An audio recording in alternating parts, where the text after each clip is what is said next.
Welcome back to Well, That's Interesting. The I didn't know people could still get that edition.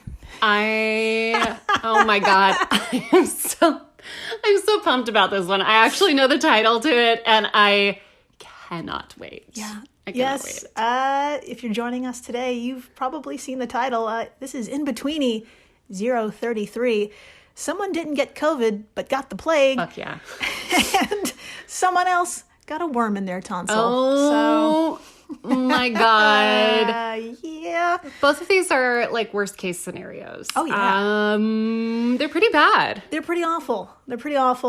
Also, where the fuck did the plague come from? We'll talk about it. We'll get into it. Where has that been hiding? Oh my God. Worm in the tonsil, based on previous episodes. I'm not that surprised. I do need to know. Par for the course with this episode, this podcast. Yes. There's always a worm somewhere. There's always a worm somewhere. I do need to know every single detail, though. You're going to have to tell me all about Excellent. it. So. I am Jill Chacha, and I'm with the amazing, talented, gorgeous Marissa Riley. Oh my God. Thank you. Thank you. Showering praise. Oh, thank you. Deal with it. You know I love a good compliment. It is amazing to be here. Yeah. You are amazing as well. And everyone listening is just fucking amazing. Y'all are amazing. You look great. Damn, you look fantastic. Whatever you're doing, keep doing it. You are re-entering as gods and goddesses and non-binary gods. And not god-exes. That's right. Oh, man. Should we begin? We shall. All right. Let's begin by traveling back in time, unfortunately, to August of last year, 2020. Oh no. That was a rough one. Oh, that was a hard August. That was a hard August. Although right now we're in one of the most beautiful areas of the United States. We're on the shores of Lake Tahoe, which straddles the California-Nevada border. Nice. And if you think of California like a comma, Lake Tahoe is right where the curve begins. So it's not located all the way at the top, but it's kind of close. Always, Jill is always very kind to those of us who either had bad geography teachers or no geography teachers or fell asleep during that class. Or just plain old fucking forgot. It's been a while since I've looked at a map. Yeah, that wasn't on my phone. Exactly. So, if you've been itching to see blue emerald water, snow-capped mountains, tall forests, then do yourself a favor and do a Google image search of Lake Tahoe right now. It's fucking incredible. Now, sadly, we're not here to swim or paddleboard. We're here for the news. News El Dorado County health officials just received from the California Department of Public Health, the CDPH. Okay.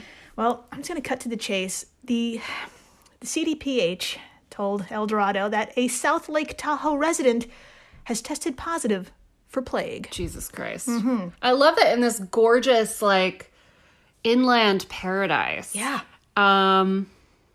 We get the fucking bubonic. That's right. Is it the bubonic plague? That's the only one I know of. Yeah, I think there's 3 types of plague, but bubonic is the most popular, or the one that we know. So, Okay. the one that's... So, yeah, this was bubonic, and we'll also get into it. So. Good. Again, I need every detail. Investigators for CDPH stated it was caused by the usual culprit, a bite from an infected flea. Okay. And it occurred while the person was hiking with their dog somewhere along the Truckee River or somewhere along the Tahoe Keys. So, where are these fucking places? So, the Truckee River is located at the very north of the lake, and it's as important as it is damn beautiful. It's the only way water flows out, keeping the lake gorgeous and fresh. Excuse me. And it flows northeast into Reno, providing water to the residents there and to other cities of Nevada. You know, a state not really known for rainfall, so it's really, really important source of water there. Kind of vital. Definitely. Now, the Tahoe Keys are at the very south of the lake. Okay. It's a waterfront gated community with about 1,500 homes.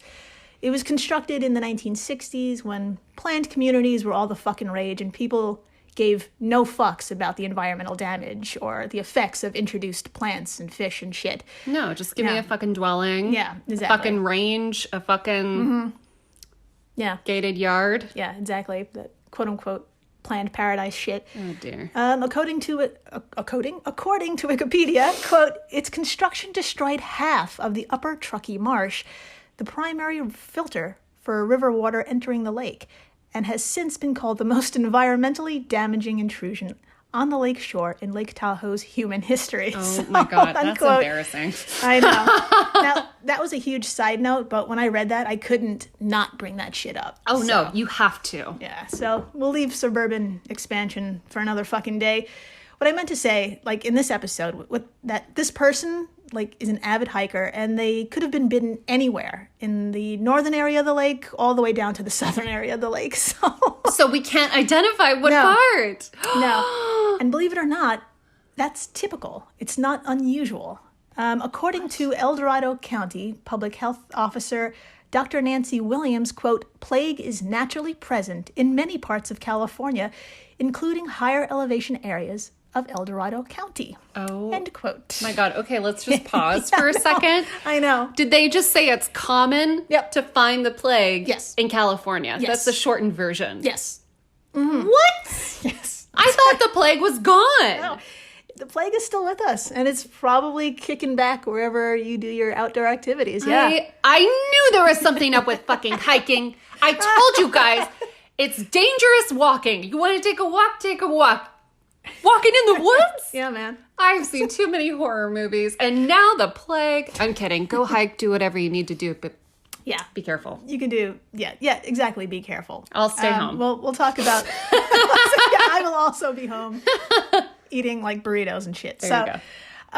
Now, what's unusual is when a human catches the plague, because health officials have been kick-ass in keeping it in check. Yeah. So how do they do it? How can you and I just go about living our lives with the privilege of being blissfully unaware and unafraid of the plague? We didn't know it was still around. I had no idea. Sure. I worry about a lot of things. Plague's that was not one of them. No, absolutely not. So it's kind of a numbers game from what I read. Now, Dr. Marissa, would you be so kind to start us off by reading what California does while we go about our days blissfully unaware? Of course. All right. Quote, according to the El Dorado County website, edcgov.us, quote, CDPH routinely monitors rodent populations for plague activity in California and closely coordinates with county health officials. Surveillance activities in El Dorado County from 2016 to 2019 found a total of 20 rodents, like ground squirrels and chipmunks, with evidence of exposure to the plague bacterium. Mm-hmm. There were no recent reports of plague-associated illness to people in El Dorado County prior to the current case. End quote. 20 fucking rodents. Yeah, so exactly what you said. They monitor levels of plague by randomly catching and testing wild rodents. Oh my God. Now 20 seems high, but it's actually not. Okay. I know. 20 rodents in a huge amount of space in 3 years is actually pretty great. That's low. So odds are, if for some god-awful reason you do go hiking, okay, odds are you're not going to get bit by an infected flea on your daily walk with those kind of numbers. She's just for visual. Marissa is just hand in face situation. I'm literally scratching my head. I am like, I have a new thing to worry about. Great. So, well, these are pretty good numbers. And this person just happened to hit the shittiest lottery of all shitty lotteries of contracting a nearly impossible disease during an actual pandemic for a completely different and highly contagious disease. Hilarious. And I bet they got the plague while on a solitary walk as part of their quarantine activities. You know they did. You know they were wearing a mask and getting tested before seeing anyone important, staying away from their grandparents. Yep. Gaining 10 pounds, whatever. Doing all the things. Doing the whole... and they got the fucking plague. God damn it. That's right. It's so disappointing. Well, if they wanted to look on the bright side, they're not completely alone in getting it. According to the CDC, on average, about 7 people get the plague every year in the United States. Well, that's a lot. I know. Jill, that's a lot of people. I know. But that's an average. The CDC reports that the range has been as low as 1 case a year to the highest ever recorded 17 cases. So it's That's high. 17 is worse. 17? Yeah. I'm going to get the plague. Oh my God. No. 17 is way too fucking high. But you and I can totally keep those numbers low by doing a few things to help out. Now, Dr. Marissa, would you be so kind to read from edcgov.us once more as to what we can do? Of course. All right. Quote, do not feed the squirrels, chipmunks, or other wild rodents. Never touch sick or injured or dead rodents. Do not allow your pets to play with or pick up a sick, injured, or dead rodent. Protect pets with flea control products. Look for and heed posted warning signs. Wear long pants tucked into boot tops and spray insect repellent containing DEET on socks and pant cuffs to reduce exposure to fleas.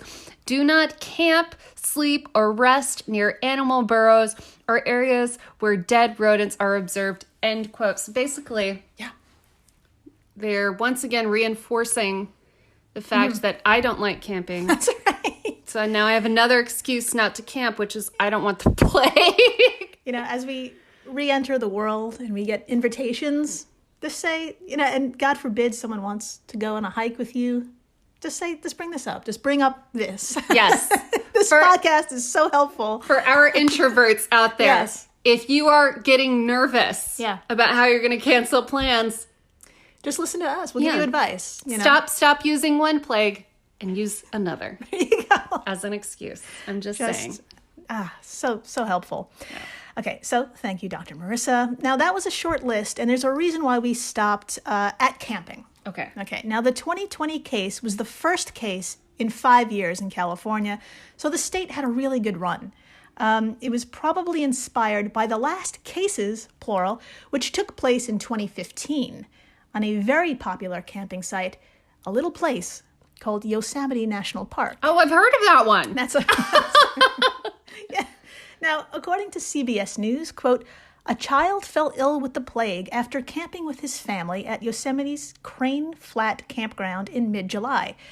The park reopened Crane Flat after treating it for 4 days with insecticide, end quote. Okay. Well, now, it seems 4 days wasn't enough. No. So shortly after, in less than a month, the CDPH confirmed a second case of the plague, this time in a tourist from Georgia who had visited the park in early August. Oh, my God. Yeah, don't worry, it gets worse. By mid-August, officials found 2 dead squirrels who died of, say it with me now, the plague. That's right, so it's not looking good, man. Cases in humans are increasing. Animals are dying. It's time to act. So the Tulum Meadow Campground, where the 2 dead squirrels were found, that area was shut down, treated with flea-killing insecticide, and remained under lockdown until the numbers were under control. Okay. So that's right. Acting early and taking cases seriously prevented the worst, the spread of a horrific disease. And acting in such a way was so effective that you and I had no idea that this even fucking occurred in 2015. Anybody know? No. No, I had no idea. That's right. I thought no one had the plague since, the fucking Middle Ages or whatever that shit. That shit was. Yeah. Yeah, we were all blissfully unaware because it was the best case scenario. Health officials acted responsibly, quickly, and kept it under control. Now, I think there's a lesson in here somewhere. I'm happy to report that the one person who caught the plague during COVID times is doing just fine. Okay, good. I was going to ask, but I was scared. So it's survivable thanks to a vaccine. Yay. If caught within 8 days. Oh, what? What happens after 8 days? Now, okay, that seems like a short window. Well, you die, but it seems like a short window. But luckily, symptoms are so terrible, it'll inspire you to get help early. Okay. Symptoms of the disease include a fever of 100 to 106 Yikes. degrees Fahrenheit, headaches, painful, aching joints, nausea and vomiting, and worst of all are the buboes. And this is the part I really wanted to know about. Yes, which inspired the name bubonic plague. So what is a bubo, right? Yeah. I'm glad you asked. So it's imagination time. Ready? I'm ready. Okay, everyone, close your eyes, especially if you're driving. Please picture your inner thighs. Oh, no. Your neck. Okay. Your armpits. All right. Now imagine round balls of pus growing underneath the skin of these places. So it's growing from underneath. And this, my friends, is the, let me see if I can say this correctly, Yersinia pestis. Anyway, that bacteria, the plague itself, multiplying inside you. Oh, yeah. Disgusting. You better fucking believe if I saw something like that, I would be like, Oh, yeah. I don't care if that's fucking razor burn. We're going to the Oh, yeah. ER. Absolutely. Now. Uh-huh. Yeah, it's like, yeah, I mean, I've seen photos. I can't unsee it. But if you are interested to see how big these things get, oh man, it's not good. It's not good. Absolutely will be looking it up and absolutely regretting it. I cannot wait. God, all right. Yeah. I'm clutching my pearls actually as I'm I'm clutching my boobos. God. So after the break, our palate cleanser is worms and tonsils. Fuck yeah. Stay tuned. Please do. Hello, everyone. You may recognize me as Gabby from the History of Everything podcast. And my name is Brenna, and you don't recognize me from anything yet. Together, we're two scientists who explore all of the weird little questions and conspiracies of the universe in our new podcast, Mystery of Everything. Everything has an explanation. We hope. But that is what we're here to figure out. We will dive into the science behind many popular conspiracy theories, such as vaccines causing autism, flat Earth theory, and was the moon landing fake? And if so, why the heck would anyone even do that? But it's not just conspiracies. There's a lot of cool mysteries that we will attempt to use science to explain, such as near-death experiences, what made the Vikings go berserk, and can I control my co-host with MK Ultra? Wait, what? Anyway, make sure to check out the Mystery of Everything podcast everywhere where you find your podcasts. We're the All Creatures Podcast. Each week, Angie and I explore and share amazing details about the many animals we share our world with. Plus, Chris and I are both PhD scientists and educators. So we do the deep dives in the scientific research and then come back and share what we learn in a fun and casual way. We also speak with other scientists, animal experts, activists, and many other conservation enthusiasts from all over the planet. So you can find the All Creatures Podcast wherever you get your podcasts. Hey everyone, Jill Chacha here from Well, That's Interesting, and I am absolutely thrilled to tell you about Spotify for podcasters. I use it, I love it, and it all started by downloading the free Spotify for Podcasters app, which has all the tools you need in one place to record and edit your masterpiece of a podcast. Spotify for Podcasters also distributes your show to all major platforms.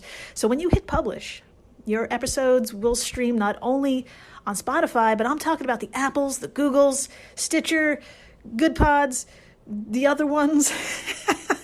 You get the idea. And you can monetize your podcast with no minimum listenership required.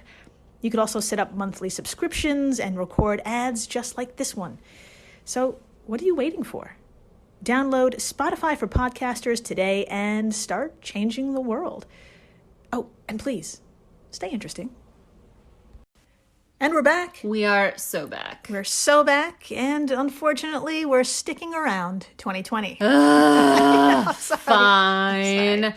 Fine, Jill, fine. So, this time, though, we're in Japan. Okay, nice. And before us is a gorgeous plate of sashimi. Delicious. Which is very finely sliced raw fish. Sometimes there's meat, but in this case, just an assortment of raw fish. I'm down. Now, it's an assortment just like the one consumed by a 25-year-old woman. Okay. 5 days after feeling something not quite right, she walked into St. Luke's International Hospital in Tokyo, complaining of pain centered around the throat area next to the uvula, which is that dangly thing at the back of your mouth. All right, I'm already nervous. Yeah, so Very nervous. She described it as irritating and sore. And yeah, when doctors took a peek at the area, it was spotty and inflamed. Luckily, all blood tests came back normal. Okay, all right. But the woman's left palatine tonsil was notably protruding. So what the hell and where the hell is the left palatine tonsil? I actually kind of... I know where my tonsils are. Yeah. What is the difference between a palatine tonsil and a tonsil? There is no... That's just the fancy version of tonsil. Oh! Yeah, there you go. Fun fact, when I was a kid, when I would get sick, I would get little... This is gross. I would get little pus pockets on my tonsils. There you go. All the time. Yeah. Were they white? Yes. Yeah, there you go. That's an and I couldn't inflamed swallow, tonsil. and it was awful. Yeah. Disgusting. Yeah. Oh, Doesn't happen anymore. Little Marissa. I know. I had to stay home and watch The Price is Right. It was actually fun. That's incredible. So, if anyone who doesn't know where their tonsils are, just grab a mirror, say ah, and take a look next to the dangly thing at the back of your mouth, the uvula. On your left, you'll see a little fleshy lump. That's a tonsil, the palatine tonsil. And you have one just like it on the right side, too. Yep. So they're identical. So it turns out these are helpful little guys. Now, Dr. Marissa, if you would be so kind to read from livescience.com as to what function they perform. Absolutely. All right, quote, according to the American Academy of, I'm going to do this slowly, otolaryngology. There you go. Nailed it. These bumps on the back of the throat are the first line of defense as part of the immune system. Tonsils sample bacteria and viruses entering the body through the mouth or nose and flush them using lymph. Lymph is a clear and colorless fluid. The name comes from the Latin word lympha, which means connected to water, according to the National Lymphedema Network. And There you go. Quote. I did kind of know that, but Cool. also as a kid, because my parents were from a different generation, they said they were completely pointless and that we should get them cut out. Ooh. But modern doctors were like, no, Let's just stick around. Let's see what happens. Yeah. Every little thing helps. Every little thing helps. So, thank you, doctor. Now, let's return to our patient and her left tonsil that doctors examined further. And it turns out, you guessed it, there was 1.5 inches black worm inside. No! Oh, no. Wait, it gets better. Doctors removed the worm with a tweezer. Gross. Sorry. It's okay. While it was molting its outer layer, suggesting this parasite was a late-stage larvae. Oh, my God. I'm never eating anything again for an hour, and then I'm going to change my mind. But So our new friend, Pseudoterra nova azaraci, nailed that, is a parasitic nematode usually found in the intestines of marine mammals, pinnipeds like sea lions, seals, and walruses. okay. So how the hell did it end up in a lady's mouth? Was it the sushi? Hey, there you Hey, go. Well, let's get inside our walrus friend first. Okay. Here, adult worms release eggs that are pooped out by the walrus in the ocean. The salt water, in the salt water, the eggs are kind of activated and begin to grow into embryos. Delicious poopy embryos that crustaceans just love to eat. All right. Now, inside the crustacean, they're protected and they wait. They're waiting for the crustacean to be eaten by a fish, where they become late-stage larvae, the same found in Our Lady's mouth. Unfortunately, though, for our nematode, this lady wasn't a walrus, where it would have completed its life cycle and become a sexy adult. No, the poor thing ended up in a fish that was consumed by a human, a dead end. So, yeah. This is fucking fascinating because we've talked about something similar before, and just the number of like other animals it has to go through in order to grow up. Yeah. Is wild. Like sometimes I think growing up is hard and going to school is hard.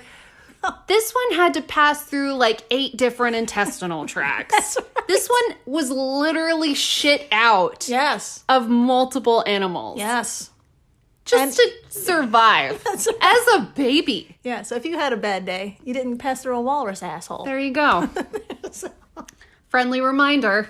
You didn't get the plague, and you weren't shit out by a walrus. Exactly. So, Good for it's a you. good day. It's a great day. Good day. So our poor patient, she made a full recovery after its removal. Thank God. And she has the honor of being one of the very rare cases known as tingling throat syndrome, when Pseudoterra nova is accidentally eaten. Tingling throat syndrome. Yeah. That actually sounds kind of cute. It does. Because it's fucking Japanese. Of course it's adorable. Of course it's adorable. Aw. And that is the end of In-Betweeni 033. Thank you for listening. Thank you so And much for screaming listening. with us. Thank you for screaming. Screaming. Oh, today was a screamer. It was a screamer. It was definitely a 5 out of 5 screamer. 5 out of 5. Yes, rate us on Apple. Do also it. 5 out of 5. And just please stay interesting. Please do.